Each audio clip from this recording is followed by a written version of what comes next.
Hello and welcome back to the channel. Today we have a doozy of a video for all of you today. If you couldn't tell, this is a interview video where I was able to sit down and ask interview questions to the director and cinematographer of Bloody Night. And that's really what I just want to say for now. Something small and quick. This is a long video, so just put this in the background or in your ear. Nothing really dramatic really happens. So I hope you guys enjoy. All right, I am here now with Gabe Foster, the director of Bloody Night. How are you doing today, Gabe? I'm doing good. How are you? I'm doing pretty well today. Pretty Yeah, vibing day. Especially, it's very fun to be able to interview people like you. yeah, of So, course. if you can you please give me a rundown of who you are and whatnot for my viewers? Yeah. So obviously, yeah, I'm Gabe Foster. I am one of the, I guess, creators or founders of Scared Screamless. It's technically like a production company run through YouTube, and we just kind of do short films such as like Why Though, Valley of the Dolls, The Allen Paradox, and the most recent, the one that I'm getting interviewed about right now, Bloody Night, which will be out October 2nd. But yeah. Yeah, thank you for that. It's really good to be able to get your idea of a person to other people Yeah. since you're more focused on horror, so it's more of a very not so niche group of people, but kind of a standard alone set of Yeah. people. I'd say it's a pretty niche group in a way of like I think among most horror fans in general, what I've seen is like they stick with it for a really long time, if that makes sense. Yeah, Loyal fan base in a way. Yeah. yeah, and I know with my channel, I started out with mainly focusing on horror and whatnot, and then kind of Yeah. decided to branch out just a little bit. But Yeah. it's very cool to see that you're dedicated to horror and everything. I do have roughly 12 questions for you that I'd like Sure. to have your opinions on. So I guess the first main question that I have for you is what was the initial spark for the film and like how did you develop the main core idea? So I will I'll go into basically the birth of this movie is a way I'm gonna put it. It's the way I'm gonna put it. Um Terrifier 2. I watched Terrifier 2 for the first time. And I think once that title card hit, I kind of was like, it kind of clicked to me that I wanted something around that level of horror, if that makes sense. Like, I've always been a bigger fan of like the slasher movies as opposed to the paranormal, like any like Exorcist movies. Well, like, I like The Exorcist, but Yeah. as opposed to paranormal movies, I prefer slashers. Just, they're more fun. Especially Terrifier 2 was a huge inspiration at the beginning for in a way brutality of a killer and just there's like an aura. I don't want to say aura, there's like a just a lore to the way that Art the Clown is in that movie. And obviously Friday the 13th is another huge inspiration. Just the killer Jason is probably one of the best slashers to me, is Jason Voorhees. So that was a huge inspiration to start Bloody Night. And yeah, so that's where it started from. Interesting. That's really cool. Yeah. What would it's alongside that? What would you say your main primary source of creative inspiration is, and how has that made you process, or how has your process evolved over time with anything creative? Hmm. So I will say probably a lot of where my creativity for writing stuff comes from, because I write the movies, I script them out. A lot of the writing comes from just inspiration drawn from other movies such as, Terrifier, where you have these scenes like in Terrifier 2, the bedroom scene. It's just like, you think of those things and you're like, I want to put that into what I create. So you just take things out of a bunch of movies such as like Friday the 13th, Terrifier. You take them from Trick or Treat was like a huge inspiration for the second script of the movie, because like I've gone through a few scripts for this movie, and about the second script took a lot of inspiration from Trick or Treat just because of like I really like that movie. So I would say just having watched a bunch of horror throughout my life and stuff like that, it adds to the creativity. So creativity among other people kind of feeds into what I see in my mind. Okay, that's really cool. Hmm. Uh, what was the most significant artistic choice you've made during any stage of, I guess, Bloody Night's production? Really? I would say, hmm, I'd say probably the ending, and I don't want to give like away the ending too much or anything, but I'd say like the last scene of the movie is probably the most artistic I got with it. It was very inspired by Lynch, the way that he directs movies. It was very inspired by that, but then also I thought of Studio Ghibli, where in Spirited Away, there's like the train scene where it's like literally just like 5 minutes of them on a train, and it's more of like quote unquote palate cleanser, but it also like kind of lets you sit with what you saw before. Okay, very interesting. Mm-hmm. Yeah. What central themes or emotions are you hoping to convey to the audience for Bloody Night? Uh, well, obviously, fear is one of them. But realistically, I mean, just it's weird to say, but like as like horror fans, when you see like these crazy kills and stuff, you don't really, for the most part, aren't scared. You're more like intrigued by it. You're like, oh, this is pretty sick to watch. So I guess that feeling, I don't know how to put that as a word, but yeah, Interesting. I So guess just just fun. Yeah. okay. So you wanted to just make sure that you have a good scare for the audience, Hmm. kind of Yeah. give them something that would be willing to show and kind of make them maybe kind of wince away from or that kind of stuff, and Yeah. also just kind of have an all-time vibe. I guess Hmm. just real quick, this isn't one of the main questions, but like, do Yeah. you enjoy trying to do decade pieces? So what I mean, like 80s, 90s, 70s, that kind of stuff. Do you enjoy like trying to set those into your film, or does it become like one of the main focusing points of it when you start creating, compared Mm. to like kind of realizing down the line, oh, I want to do this kind of format? I would say I do enjoy doing it for the overall, just like the love of some decades of movies. Like obviously Friday the 13th is very 80s, and it adds to the general aesthetic of the movie, especially with Bloody Night. It, you want to make stuff look a little bit like more cheap just because it's 80s, also because, the budget is extremely low. Um, and I definitely think about it to the extent that I can. There's some things that you can't really move around, especially with lower budget, like a TV on the wall. You don't want to unmount a whole TV, you know? So you kind of find ways to work around that either in script or in post. So, yeah. Interesting. So you kind of make it like known firsthand when you're creating something that you want it to be in this era, if it needs to Yeah. be a kind of decade piece. Okay, interesting. How does your personal background in kind of making movies kind of influence you on this one? Um, I would say mainly just like a little bit of experience on the belt to make this.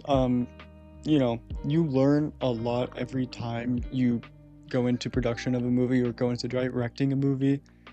You, yeah, you really experience something new every time you do it. You learn something new. You learn, oh, I should have put the camera in this spot, or I could have lit this better. I could have, even as an actor, which I am in the movie, you kind of learn like, oh, I need to project a little bit more in this part. So yeah, just being able to take away something from every production that you do. How do you balance your artistic vision with kind of the ideas of practical constraints and budget of time? I would say, um, really, just you gotta understand that it's not gonna be perfect. It's your vision in your mind is not gonna be exactly what you see on the screen while you're editing. it's going to be a lot different. But you kind of have to just, in a way, come to terms with that a little bit realistically. And also, you just gotta like, since you learn every time, you kind of just learn what's going to work and what's not going to work. Like a big thing was in early productions, like Valley of the Dolls, blood was a very hard thing to figure out what I wanted to do with that. You know, do I want to go the making fake blood route, or did I want to go, with Valley of the Dolls we used strawberry jelly because I was like maybe it works, but it didn't that well. It looks like strawberry jelly, obviously. But here with Bloody Night, we kind of figured out we like the way this blood looks like right here. So that's a lot of it is just Interesting. you kind of just go through trial and error with things, and on paper you're like, yeah, this will work super easy. We can get this done 5 minutes max. And then you get to filming it, and then you're going on a while, and you're like, gosh, how do I do this? Yeah. Yeah. Interesting. Very interesting. I guess now that you kind of brought up a little bit that you starred in the film, I'll ask you some kind of crew questions and acting questions real quick. Yeah. I guess the first off, really easy. How do you work with actors to bring characters to life and create, the strong performances that are out there? So really, a lot of it is, at the beginning you're acting with a lot of your friends, so it's weird to tell them what they need to do. Um, but also at the same time, they know that they need it to be told to them, or else or else your vision doesn't get put onto screen like it is on paper. And a lot of it was in writing. I would write for the actor, because I knew these people, so I would write what was in their constraints. I wasn't going to make somebody who was like a very low set voice, very monotone person do some crazy stuff with their like with screaming and stuff. And with people that I knew, I was like, yeah, they can handle this range of acting. I would write for them for that. Okay, so you focused on what your friends could do and you put that into their Mhm. characters. Yeah. Okay. Can you describe your communication style with your cast and crew to ensure that everyone was in line with your vision? Say a lot of it was just at beginning of every scene or beginning of every shot, even you would just kind of break down what's going to happen. We were like, this is going to happen, blah blah blah. They all had the script beforehand, but with low budget and everybody's just, it's basically friends just helping you out. You're not going to expect them to like go above and beyond reading and memorizing the script. So a lot of it is really just, you know this is the line, this is what's happening, and then if they do it wrong, you just kind of be like, hey, put this kind of emotion into it, or be like, hey, remember, somebody just died, so act a little bit scared, Yeah. or act a little bit concerned. I'm guessing you had to deal with that every so often, right? Yeah, especially when you take breaks in between filming. Like we went 2 days. There was a 2 day shoot. I mean, technically 3 day shoot at the moment, I guess. For like reshoots and add-on scenes and stuff. But when you take that break from the first day to the second day, you're not going to get the same emotion out of the person because you got that out of them yesterday. But now it's a whole new day. They're just starting filming again, and you kind of have to remind them, hey, remember yesterday you had to kind of act like a little like terrified. You got to do that right off rip. You got to start off terrified. You got to start off at Gotcha. 100%. Okay. Uh, can you somehow share an example of a creative disagreement with either producers or the crew, and how did you resolve all of that? I'd say like there was a few creative differences because I'm, co-producer on this. Jacob Grove, the other producer on it. We had a little bit creative difference when it came to having a car, like a certain car in the shot, and it was like, this is like a newer model car. If we're having this in the 80s, we need to put that somewhere else. But at the same time, we didn't really have too much room to work with on where we could put the car or time also. So we kind of like disagreed a little bit on it. I was like, listen, I think it's gonna be okay. It's not really like people are gonna point out, hey, this is set in the 80s. Mm-hmm. That's a 20 something car. And again, kind of leans into it doesn't have to be perfect because you kind of want to get the ball rolling, especially at early filming. You don't want to do too much tedious stuff, Okay, but so you guys resolved it pretty well and hopefully relatively quickly. Real quick, do you have a favorite shot from the whole movie so far that you can share? uh, I I have one that worked out really well. My cinematographer, he did really well in that shot. We kind of like for like this was at the end of day one, so everybody's kind of getting ready to be like, all right, let's wrap, let's finish this up. So I'm like, hey, just set up this shot of this, and this is gonna happen. And I go away to kind of direct a few other people to do what to do. And I come back over, and on the monitor, I can see it. This is just perfectly lit, just perfect shot. It's of one of the characters, Sarah, and you'll kind of see it's about midway through the movie, and you'll probably see it when it comes out. But yeah, that's probably one of my favorite shots in the movie. Okay, was it like how he like lit it? Was it just kind of Yeah, like it was just like okay, he was able to light it really well, and just yeah, I wouldn't have been able to do it, but yeah. interesting. I guess we kind of moved a little bit from the pre-production to production. I guess now I'll go into a few kind of questions about post-production, if you don't mind. Yeah. What is your approach with the editing process, and how so far has it shaped the final narrative? So a huge thing with making movies is a lot of the movie gets made in the edit. It's where you get to kind of make all of the more creative decisions, and you get to mess around with what's going to work, what's not going to work. You get to it's very tedious at some points, like at least at the start. A lot of it's like I was editing, at least piecing together, not fully editing, piecing together at least one scene a day, because I didn't want to do it too much. Because you know when you're bored, not bored, when you kind of get bored of it, of editing, you start to cut corners and you're like, that'll be fine. So a big part of it was to kind of just take it slow at the beginning, so you could be on your A game the whole beginning of editing at least. And then, yeah, just like the color grading of stuff is very important when it comes to your editing. So yeah. All right, so you kind of that's actually a very good answer, but you kind of started answering a little bit of the next question. Are you able to describe your development of the visual style and tone for the film while you edit? So yeah, while I edit, I usually, I make the rough cut first, and then kind of get it all pieced together, get all the sound effects in there, and then final part is, it's like a reward to me kind of, because it's like my favorite part of editing is the color grading. Um, so like you get to the end there and you're like, all right, now it's time to literally like put all of your creativity that you have in your mind onto this. That's gonna make it. It's what makes it more. It's what makes it pop more, I guess, is the color grading or lack of color grading sometimes.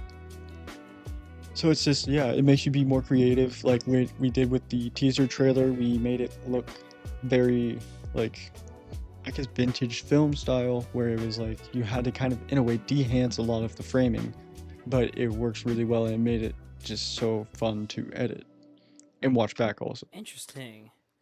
I guess my last written Hmm. question is kind of a little off since we kind of went down the production line, but just in general, how do you approach script analysis, and then how does it inform your overall vision for your film? Um, what do you mean by script analysis? Kind of just looking at the script, kind of breaking it down. How do you like? How does it inform yourself of like what your vision is for it, and like how do you like kind of determine what should be done? So, I guess a lot of it, since I do enjoy a lot of writing and stuff. So a lot of scripts at the beginning, like at the start, very start, will be written relatively fast, or at least the skeleton of a script. So I write the skeleton of what I want the overall kind of story to be and what I want to happen in this. And the big thing with Bloody Night is we're not trying to reinvent the wheel here. You know, this is a slasher movie. We're not trying to do anything crazy, at least at the beginning, because, you know, it's a lot trickier when you try to um, make it different in a way. You know, you have to kind of writing from like a bunch of different like lines in a way. I guess it'd be more like timelines, like a bunch of more intertwined things going on. It makes it a lot harder. So you want to focus on more of a simple story at the start, and then you're like, okay, now he goes off and does this. Now he goes off and does this. And then you get the dialogue in again. You just have to keep in mind who is this character, who are we casting as this character, and do they have the range to do this? If not, then either we need to recast or we need to change lines. And you know, at the beginning, you don't really have the budget to Mm-hmm. recast or anything. So Do you think there's an underrated character in this, in the movie that is, out of like, out of everyone in it who has been, casted and everything? Do you have an underrated character who just kind of like, you don't think that they would be doing much like writing, and then when it came to like yeah. acting, it became something different? So I'd say mostly everybody was about what I expected for it. I'd say the underrated, I wouldn't really say underrated because I think it's probably one of the better acted and written characters is the character of Bart. Um, and it's really just that same as like Friday the 13th Shelley, where it's like, you know, that comedic side character. And that was originally just what it was. It was just kind of like that side character that's obviously gonna, you know, get killed.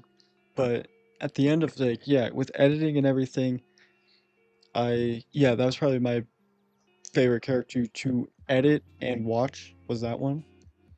And then obviously you like watching yourself because that's fun. But yeah, Interesting. I mean, that's really all the important questions I had written down, I guess. Two slash three, depending on how you take the context of it, is since you are big into horror, I guess, gotta pull up the old Ghostface line. What's your favorite scary movie? ooh, that's a tricky one. I would say, I mean, it changes a lot because just, you know, recency bias and stuff, your horror movie preferences will change. So let me just kind of look over a little bit.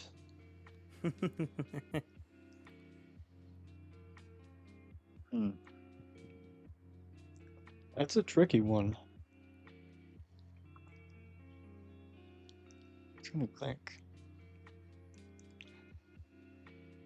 It's always the best option to go to your letterbox top four. I mean, I would say it's on the top four because it's a very good movie. I haven't watched it in a minute. I started it last night, but I ended up shutting it off because I was kind of tired.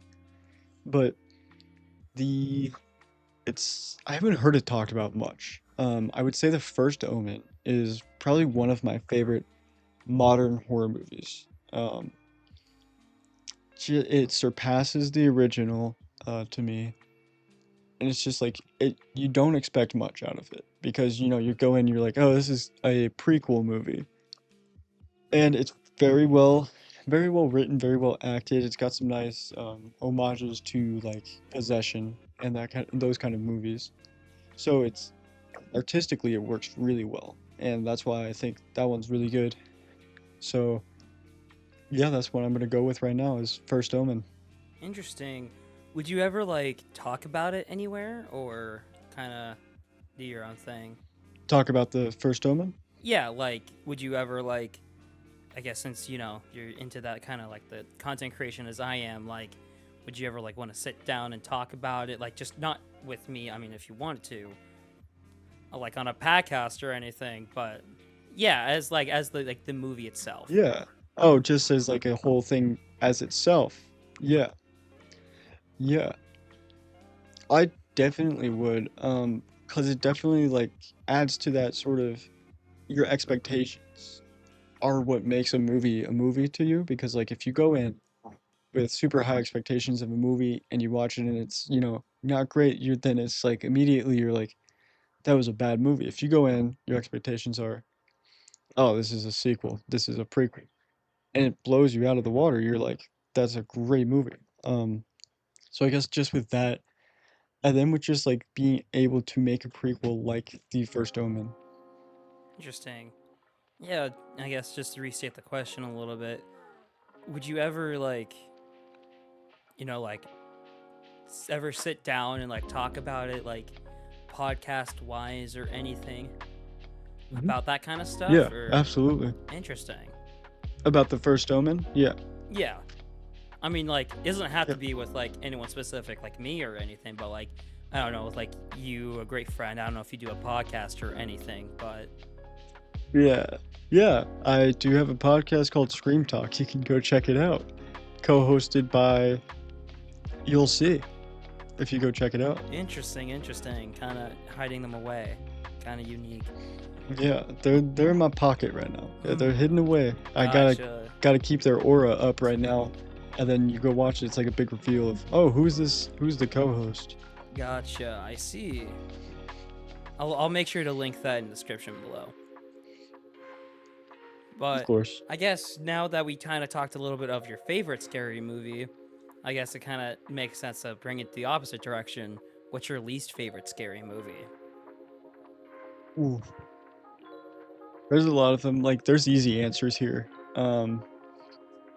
Easy answer would obviously be like something like Slenderman. Hmm. But I want to think about it real quick and think about what movie. It's, I wouldn't say least favorite. I'd say most disappointing one. I would say is Long Legs. Um, which is really anything by Osgood Perkins is not good. It's just like I'm gonna go with The Monkey. Actually, is what I'm gonna go with as my least favorite horror movie. Interesting. The new one that just came out. Yeah. Okay. Because, like, there's not really a lot of old ones that I can think of that I just absolutely hate. I'd say The Monkey. It just, on every level, doesn't know how to pick a tone for the movie. Gotcha. Well, thank you so much for your time with being able to sit down and do this interview with me. Where can they find you? Anywhere like on YouTube or social media? Yeah. Yeah, so on YouTube, it's Scared Screamless. And on TikTok and Instagram, it's also Scared Screamless. And on Twitter, it's S Screamless. So go follow us around on there. We have Bloody Night coming out on October 2nd. So be ready for that. It's a big movie for me. So yeah, I'm excited about it. But yeah. Perfect. I'm really glad that you have this enthusiasm about this project that you've done. Weirdly enough, I actually have. I am interviewing your cinematographer next. He actually was willing to Oh, perfect. sit down and do anything. Do you have any quick notes that I should know about him before I ask them questions? I'd say he's one of those people where you can you see yourself in him a lot. Okay. Is he just real quick? Is he kind of douchey like or anything, or like does he somehow like kind of look like aggravating at sometimes? No, he's like a method cinematographer, so he really wants to be like he tries to pretend to be like a method actor, kind of like Jared Leto. Okay, so he thinks he's a method cinematographer. I don't know what that means, Okay. but that's what he told me at the beginning of production. I was like, you do you. And then he sent me a dead rat, and I was like, okay, cool. Damn. It was a fake rat, right? It wasn't a real one, or? I didn't look at it too much. It smelled bad, so I don't know. Interesting. Yeah. I mean, he'll be able to tell you. Yeah, well, I'll you can ask definitely have him to about it. ask him about the dead rat thing and this whole idea of methods cinematography. Cinematography. Kinda Yeah, interesting. it's interesting. I'd say it works. He did a really good job on the movie. Noted. Yeah, thank you so much. Yeah, I'll definitely have to ask him about the rat then. Yeah. Well, again, thank you for your time. Make Of sure course. October 2nd you stay ready for Bloody Night. Do you have a specific like time it's gonna like premiere Huh? on the channel or? You know, not yet. I'm trying to think of a good premiere time for it. You don't want to do it in the morning, because ain't nobody waking up in the morning to watch a It's movie. fair. Uh, Probably around 6 o'clock, I'd say. Perfect. Well, for those that Central are Time. watching, Yeah. yep, stay ready for 6 o'clock Central Time, roughly, Yeah. maybe on October 2nd for Bloody And Night. yeah, and as we say at the channel at Scared Screamless, stay scared. All right. Thank you so much for your time, sir. Of course. Hey, you haven't seen me in a minute. Quick context, this is like my fourth or fifth time trying to record this because I keep going for too long and eventually my endings just get fucking weird. It is 1:32 a.m. right now, the day of releasing this, October 1st, and I need to get some context about this whole dead rat thing because it's really needed.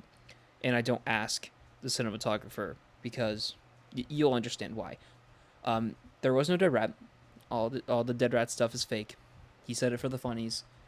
Literally before we even recorded this interview, we recorded a Day of the Dead podcast episode, which comes out Friday, October 3rd. So maybe you should watch it when it comes out.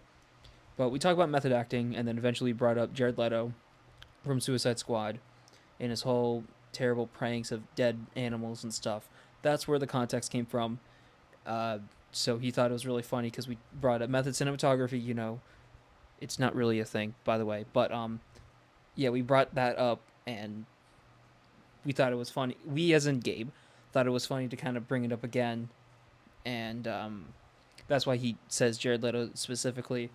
But just to let you all know, there were no dead rats sent out because um, I'm a sane person. Just kind of quick spoiler of the interview, if you're paying attention. But no dead rats were sent out. It was all fake. And again, it's only a video. If something dumb happens, it's for the bit. We don't actually mean harm to animals. I don't think. So it's all fake. Don't worry about it. Um, yeah, that's really it that I have. I gotta wake up eventually after finishing this edit to record the intro and the transition to the next interview. So peace. Bye. All right, so now we have the opportunity to be interviewing the next person on this list, which is Ian Wiggum. Hello. It is really interesting that, we have the same first name. It is very interesting that we have the same first name. That's actually pretty cool. Well, I understand that you have a pretty busy schedule, so I'm going to quickly go through my questions with you. Can you explain what your role in Bloody Night is to us? Yeah, so basically I am the co-director of photography, or if you want to call it basically the director of photography in some ways, of Bloody Night. I also play the character as Bart or Bartholomew in the film. Ah, understanding. So you have kind of two roles in this. Would you say that you are the main director of photography? Because I'm pretty sure Gabe said something about both of you taking charge of photography in this. Yeah, I would say I'm the co-director of photography for this film. We used a 2-camera setup, an A cam, B cam, for those that don't really know. And I kind of took charge of a camera whenever I wasn't, in front of the camera. And Gabe had his camera, which was a smaller camera, but we still used it for insert shots and just to help go with the flow with some shots, because we would have, conversation shots where, two actors are talking on two different sides. So you would need kind of both to make it easier. But really, our brains kind of fused together in some ways on some shots. So it was really easy just to kind of call us both the directors of photography instead of trying to brag over who is who. But that's what I would explain it as. Gotcha. Kind of not add any drama to it. And that is cool that you guys were able to connect on some of that stuff. I guess the really first question that I have to really to understand you as a cinematographer is, what is method cinematography? Gabe said that you're a method cinematographer or something like that, so I was just kind of wondering what your opinion on that is. Yeah, that's very interesting. He said method cinematography, and then I'm a method cinematographer. Realistically, I wouldn't say that I am, mainly because it is and isn't a thing. Really, what the idea, I guess, of method cinematography really is the fact that it's just you kind of point a camera around and whatever you think would look cool in the shot is what you would think of. It's not as deep as method acting of being in like a different perspective that you're usually not into for a character. It's not as like, intense as that kind of stuff. It's really just in a way, just, if you take basic photography, you go around, you're like, oh, that looks like a cool shot, and you take the picture. That's really what kind of it is, instead of like a super deep thing. Got you. So everyone basically really is a method cinematographer. They just kind of just don't realize it. That's cool. I guess to kind of start asking more questions about the project itself, how do you approach planning a new project to align with a director's vision from a cinematographer's perspective? Really, what I would think with planning a project with a director with cinematography in mind is really kind of their inspirations of like, oh, this project reminds me of this or this. So you can really kind of pinpoint what camera work goes into those movies and kind of fluctuate with those.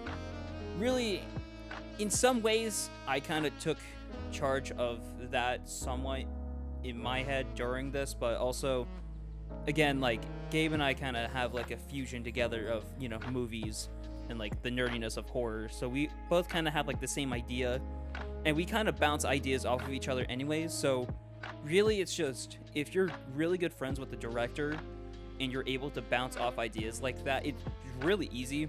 I would say if you're working with someone new, it might be harder, but really it just comes down to, what does the director want?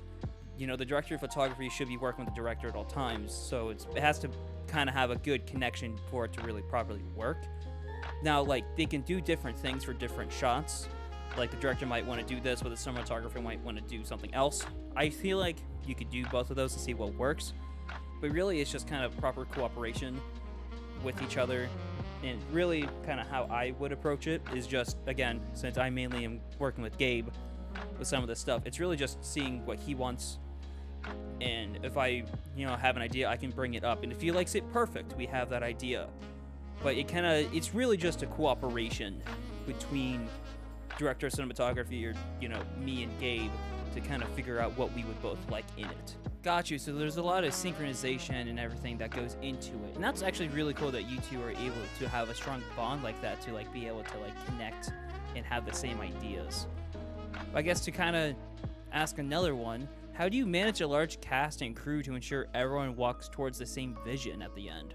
Really, the best way to do that for everyone on set, cast and crew, is really just talking to them in meetings. Now, like, not like business meetings, obviously, but kind of during your safety meeting of just explaining what's going to be happening. You kind of talk about it first before doing it, so everyone gets the point of, hey, we're looking for this, this is what we're filming. But even before that, when like you gather everyone first day on set, you just talk for like, not like half an hour, but maybe like 5-10 minutes of just kind of explaining everything, hey, this is the first time we're doing this, hopefully we all get along. Just getting it more comfortable on set, and then going a little bit deeper into what the movie really is about would, I think, be the most helpful, if you understand what I'm saying. It really comes down to talking and really passion. If you have a big cast who all love the same genre, and they've seen a good chunk of the movies in that genre, it's going to go pretty well because they've seen those movies, they know what to expect and what is wanted really from the director for everyone. So really talking and passion really get it, like, kind of make it easier to cooperate with everyone. Got you. So it's really just getting everyone to understand the same thing and having everyone who kind of enjoys working on the project kind of really be in on it and even make the connection and passion even stronger. Interesting. Okay. Can you tell me a significant obstacle you faced on set? Kind of either technical, weather, and how did you like overcome it at the end? Yeah, we had a couple technical issues really with everything on set. We mainly had, the week before we actually filmed, we had a lot of weather situations. We had lots of storms come in, just constant rain. So sometimes it was like, oh, are we actually going to be able to film this week? I hope so. Luckily we did. I think a technical thing that we had to deal with was the batteries that I brought for the lights. Uh, we kind of kept the lights on when we were even not filming, so that also didn't help with draining the battery. Because I think each one takes two very annoying batteries that you need to charge for constant hours. But sometimes, like, you would charge them, and you would think that they were fully charged, and then sometimes they would just randomly just start dying on you. So we had to rush everything, and then there were times where we needed lights, like, on top of the house or something. Not on top, but like, the lights would start going out. So we were like, okay, what can we do? We found extension cords, thankfully. We just plugged them up to the cameras, and they worked fine, and we didn't have to worry about that. So really, I think, technically wise, it was just our batteries just were not cooperating. I kind of didn't know how long to charge them because the instruction manual on the batteries, didn't say for how long to charge them. So those really are the biggest two that I had with technical issues, was just batteries and the weather. Gotcha, that makes sense. Those damn batteries, not a lot of them kind of aren't the best, but I that's very understandable, of especially weather, because weather is kind of a 50-50 chance sometimes. So that's interesting that you guys lucked out on that one with the weather, and then obviously the batteries kind of not really cooperating. It's glad that you guys figured out a solution to that and could even still continue to film. I guess that's really all that I have for the questions on set. I'm gonna have a few that are kind of personally towards you. What has been your most challenging or rewarding project, and why do you think that? Most challenging and rewarding project. I've made a couple short films on YouTube, so there's a couple that I could think of. I think challenging, would be Curiosity on Spartan Supremacy. I had the idea. It's kind of like The Ring in a way. So I kind of had inspiration of The Ring and whatnot. I think the biggest thing was it was just kind of me and Gabe, funny enough. And then it was really just kind of the editing process of that really kind of was like, okay, what on earth do I put in here to add to the chaos of everything that's happening? And then also dealing with filming on an iPhone, and as well dealing with a very cheap microphone that, in hindsight, I would get a better one if I were to redo it. But really, I would say that one's the most challenging one. I did have another project called Heads or Tails, which also was kind of not entirely challenging. It really was just, at the end, I had to, attempt at doing gunshots, which I didn't have After Effects at the time. So really, it was just hard to do in some points, so we just kind of tried hiding it, and I think it works for the most part, but I would say those are the challenging parts of those two. Got you. So that makes sense as an indie filmmaker, just to kind of not understand some concepts of filming and kind of needing to like buff it out at the end. That's really cool that you were able to persevere through that. Can you describe your process for creating a visual story arc for a film? I would say the process really starts at the writing. Depends what you want to tell as a story. Once you have that sorted, it really just comes down to what shots you want to do, or how I usually kind of do it is, if I feel inspired to do a specific camera shot, and it's like, hey, this would work for this peak of, rising action and writing, then you would kind of think about how you could show that with the character and everything through both. But I would say writing comes first, and then camera work, and then filming, obviously. And then the editing comes down, kind of connects it all. But really, overall, it's kind of a simple process. It's just, hey, I need to write this. Then, all right, I have what I want to write. Now I need to be inspired of maybe a certain camera shot that would work, or a film that works with this as well. And then you film it. And then if that doesn't work, you can try different things. And then editing, trying to combine it all to make sure it works properly. I would say that's really my process. It's kind of basic, but really it's just kind of how it feels. It's just creating the arc from the ground, and then you keep building onto it from writing all the way to the editing.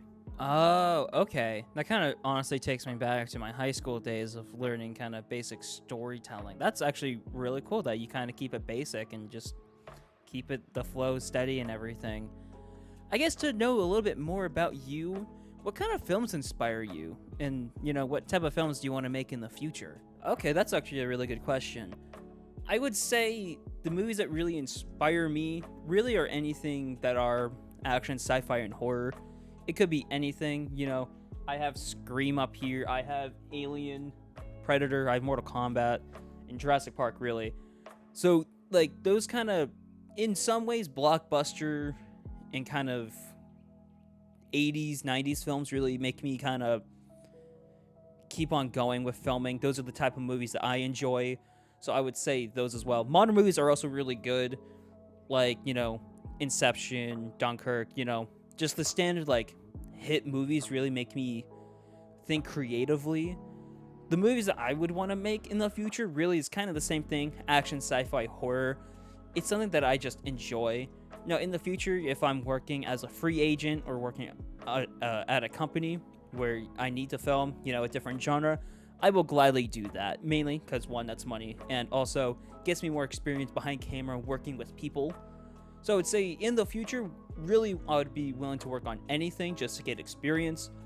But if I'm like with Gabe or something, then I would say something that I'm more comfortable with, which is, horror, action, sci-fi. So that's really what I would say. Got you. It's really cool that you're really flexible on kind of what you want to make just to get yourself out there more. And then with your own projects, you'd be willing to do those 4 genres to really just get it down to a T. Interesting. Who are some of your favorite cinematographers and filmmakers, and how do they influence you? I would say my 2 favorite cinematographers that I can list off the top of my mind is Roger Deakins and Dean Cundy. They've worked on so many projects, kind of putting them together as a whole is a lot, and I enjoy all of their work. And whenever you hear them speak in interviews, it's done very well, first off, on their side. But really, they're very inspirational. And they've been in this industry for so long, they've seen the differences between 35mm and digital. So really, they just understand the process very well. And whenever they explain it, it feels simple, especially for those that are in school. And it just kind of feels, overall inspirational. And it just kind of, I like to look up to them, really, out of so far that I could think of for cinematographers. Directors, on the other hand, there's so many. Steven Spielberg, James Cameron, Ridley Scott, Wes Craven. There's so many. And it's really hard to kind of pick, like, a very specific amount, because I have so many good films that I really enjoy, obviously. And really, to just pick a favorite is really hard. So I would say whatever. It's just really hard to kind of pick that. Not blaming you on the question, but I would say for horror, it kind of is different because there's John Carpenter, Wes Craven. You can even count Sean Cunningham for the Friday the 13th franchise. James Cameron as well, if you want to count Aliens as horror, and Terminator in some ways. Steven Spielberg, especially Steven Spielberg. So I would say those guys are at the top of my list. That's who I would say are my favorite cinematographers and directors. Got you. I'm actually kind of glad I kind of made a hard question for you.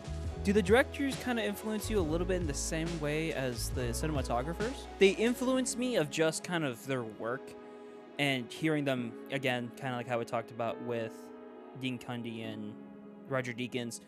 Whenever you're in an interview with them, and not that I've been in an interview with them, but whenever you hear them talk and you hear them kind of break down some of their favorite shots, it really just comes down to there's a weird kind of moment of autism that happens in it, to where you just really see how they are as a person, and you're like, oh, they're basically like me.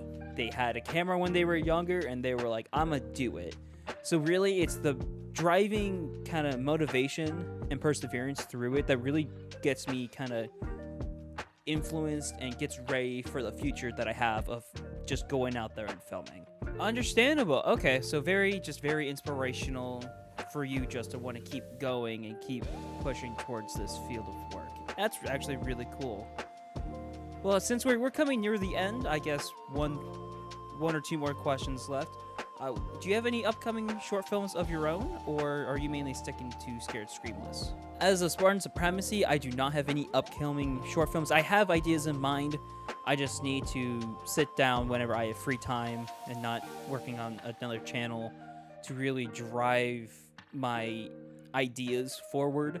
I have maybe like 4 to 5 ideas in my head. I have a bulletin board of ideas that should be getting, larger, but it's not. But on Scared Screamless, I can't really say much. I'm not really on an NDA, but also I feel like I am on an NDA. There's just stuff going on for us to both, kind of me and Gabe, to communicate. He has ideas, and whenever he gets stuff written out, I'm going to help him with it, obviously, and also help with his writing and plotting everything out. I would say the upcoming short films that I have are going to be through Scared Screamless. Okay, so you're really just kind of focusing on getting kind of used to working as a crewmate instead of kind of being in charge of everything. That's actually kind of cool, really, just to really think about. I guess the final question that I have for you today, because it's kind of the classic notorious one from the hit movie Scream, since you have stuff back there. What's your favorite scary movie? Ooh, favorite scary movie. That one's a really hard question for me, because I enjoy so many. If you're talking about the movie I have seen the most of any horror movie, I would for sure say maybe one of the Friday the 13th or John Carpenter's The Thing. Or Scream. Really, those movies just kind of make me just zone out, and they're very enjoyable to watch. And it's just the 80s and 90s are, I think, some of my favorite times of filming, because you're getting classics out there.